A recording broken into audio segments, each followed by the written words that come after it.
এই বর্তমান নির্লজ্জ সরকার শহীদ ওসমান হাদি ভাইয়ের বিচার প্রক্রিয়া নিয়ে কোন ভিজিবল ক্লিয়ার স্পষ্ট স্টেটমেন্ট জাতির সামনে হাজির করতে পারে নাই।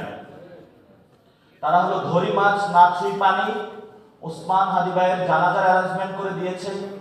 অতটুকুই কিভাবে জনগণের ক্ষোভকে শেষ করা যায়, এটা হলো তাদের একটা কায়দা কানুন ছিল।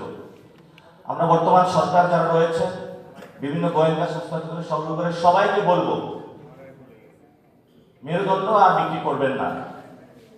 আমাদের ভাই এই বিশ্ববিদ্যালয়ের সন্তান, ইনসাফের রাজত্বের বাণী যিনি প্রচার করেছে, কিভাবে পেশি শক্তি রাজনীতির টাকার খেলাকে বন্ধ করে সুন্দর ক্যাম্পেইনে আমাদেরকে দিয়ে গিয়েছে, নতুন বাংলাদেশের স্বপ্ন দিয়েছেন, সেই ওসমান হাদি ভাই বিচার আপনারা কবে করবেন, কিভাবে করবেন, সুস্পষ্ট রোড ম্যাপ জাতির সামনে হলে প্রকাশ করুন।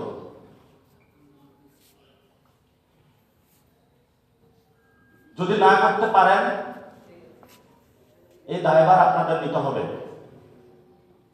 বর্তমান সরকারের বিষয়ে আমরা যথেষ্ট ধৈর্য ধারণ করতেছি। আমি যেহেতু এই আসনে ইলেকশন করছি, আমার প্রথম দায়িত্ব হলো শহীদ ওসমান হাদি ভাইয়ের বিচার নিয়ে পুরো বাংলাদেশের সর্ব জায়গায় যাওয়া।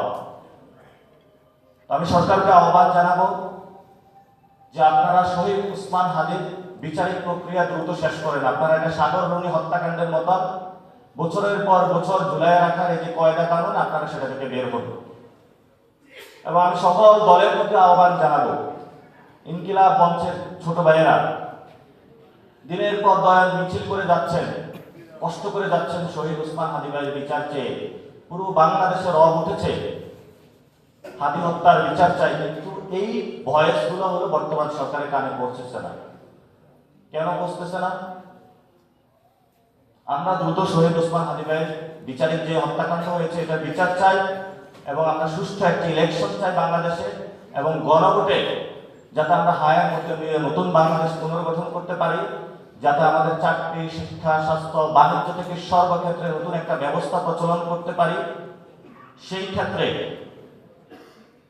আপনারা যথাযথ উদ্যোগ নেবেন, কারণ বাংলাদেশ যখন হেরে যায় তখন একমাত্র বাংলাদেশের ভরসা হয়ে দাঁড়িয়ে থাকে ঢাকা বিশ্ববিদ্যালয়। আপনাদের ঢাকা বিশ্ববিদ্যালয়ের কাছে বড় ভূমিকা রয়েছে।